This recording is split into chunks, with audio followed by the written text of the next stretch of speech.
Presentiamo la seconda e ultima batteria. Giovanni Busato in corsia 2, Stefano Finotto alla 3, Massimiliano Matteazzi in 4, Pierandrea Matteazzi in 5, Tommaso Townsend in 6, Antonio Potenza alla 7.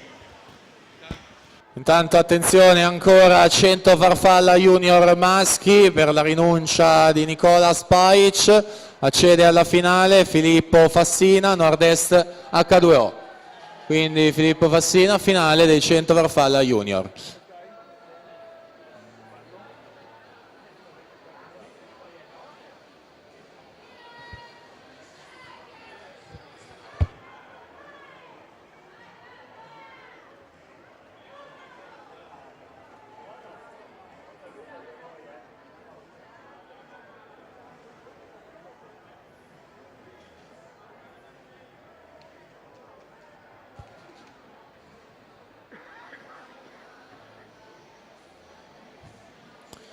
Uno 6,84 Stefano Sasso, passaggio a metà gara, portacolori del CN Wisp Bologna.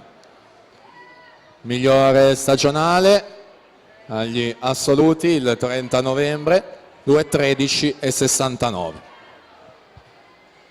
Il record invece è del 2017 di Cristian Ferraro, 2,14,46.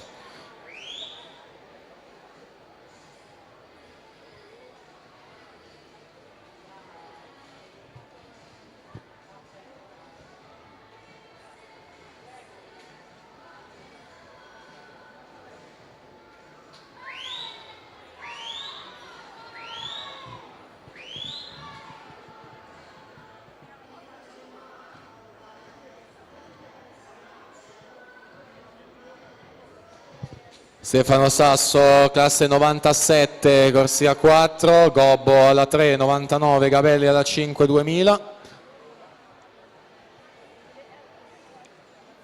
Stefano Sasso 2,20,45, Luca Gobbo 2,21,11, Alessandro Gabelli 2,21,57.